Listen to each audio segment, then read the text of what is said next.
Oh my God. Everyone keeps telling me that I just need to get a net. So here we go. So I'm gonna attempt to set it up. It's quite heavy. Scissors and some liquid death.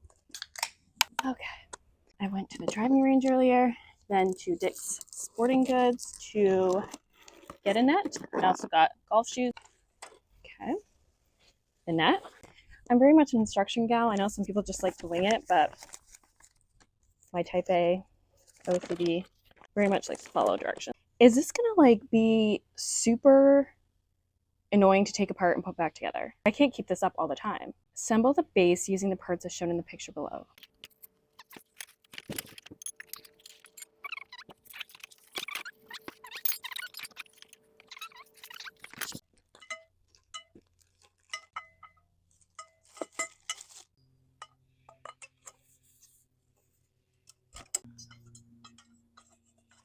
Get it in the hole.